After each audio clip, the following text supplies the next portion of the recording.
జగన్మోహన్ రెడ్డి 31 కేసులు. ఏపీ ప్రజలకు సీఎం చంద్రబాబు నాయుడు హామీల జల్లు కురిపించారు. పెన్షన్ను 2,000 నుంచి 3,000 రూపాయలకు పెంచుతామన్నారు సీఎం చంద్రబాబు నాయుడు.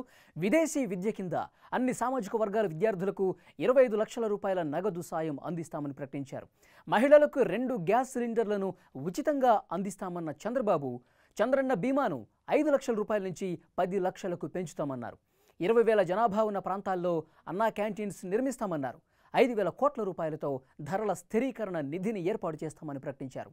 రైతులకు 12 గంటల విద్యుత్ సరఫరా చేస్తామన్న ఆయన అన్నదాత సుఖీభవను 5 ఏళ్లు అమలు చేస్తామని స్పష్టం చేశారు. వ్యవసాయాన్ని నరేగాకు అనుసంధానించడానికి కేంద్ర ప్రభుత్వంపై ఒత్తిడి తీసుకొస్తామన్నారు. అమరావతి ప్రపంచంలోని 5 అద్భుత నగరాల్లో ఒక నగరంగా ఉంటుంది. ఇప్పటికే people are talking about it.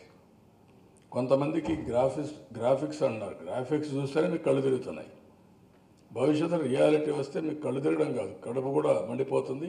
మీరేం చేయలేరు. అందుకే ఎక్కడ మీరు మాట్లాడలేకపోతున్నారు. మీ ఎలక్షన్ మేనిఫెస్టో కూడా చెప్పలేకపోయారు.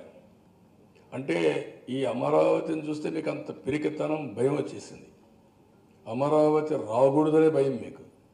కనీసం నదుల అనుసంధానం గురించి ఒక మాట మాట్లాడలేక మీకు అవగాహన ఎక్కడుంది? ఈ నదుల అనుసంధానం వల్లనే పులివెందులు నీళ్ళు ఇచ్చాం. ఆ విషయం మీరు గుర్తుపెట్టుకోవాలి. ఈసారి బడ్జెట్ మేము మేనిఫెస్టోలో అన్నదాత సుఖీభవ 5 సంవత్సరాలు ఇస్తాం.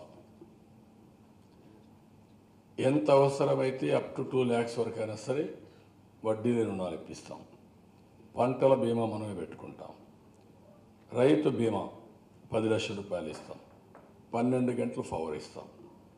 5,000 కోట్ల రూపాయలతో స్థిరీకరణ నిధి ఏర్పాటు చేసి ఎప్పటికప్పుడు వాళ్ళు పండించిన పంటలు కొనడం కానీ ఇవన్నీ చేస్తాం. అదే మరి గవర్నమెంట్ ఆఫ్ ఇండియాతో ఫైట్ చేసి నరేగా అనుసంధానం చేస్తాం. దాంతో ఖర్చు తగ్గుతుంది. ప్రకృతి సేద్యం 24కి 100% ప్రకృతి సేద్యం. ఆంధ్రప్రదేశ్ 100% ప్రకృతి సేద్యానికి వెళ్ళిపోతాం. నేచురల్ ఫార్మింగ్కి వెళ్ళిపోతాం. హార్టికల్చర్ హబ్గా తయారు చేస్తాం. ఇప్పుడు 40 లక్షల ఎకరాలు ఉంది. 1 crore acresకి వెళ్తాం. దీన్ని మినిమం 50, ఇప్పుడు 35 లక్షలు ఉంది. ఇది ఒక 50 లక్షలకి వెళ్తాం. మొత్తం కలిస్తే 1 కోటి ఎకరాలు దగ్గర మైక్రో ఇరిగేషన్కి వెళ్ళిపోతాం. డ్రిప్ కానీ స్ప్రింక్లర్ కానీ ఇవన్నీ. రెండోది, ఈరోజు పోలవరం 70% అయింది. We will complete within no time. Within no time, we will complete the project. By July, gravity-తో నీళ్ళు వస్తాయి. By December, project will be completed by all means.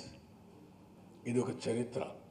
ఇది ప్రపంచంలో ఒక చరిత్ర. ఇది ఒక జీవనాడి. ఎంతమంది ఎన్ని విషం కక్కినా, ఎంతమంది అడ్డంకులు సృష్టించినా ఇది జరిగి తీరుతుంది. చేస్తున్నాం.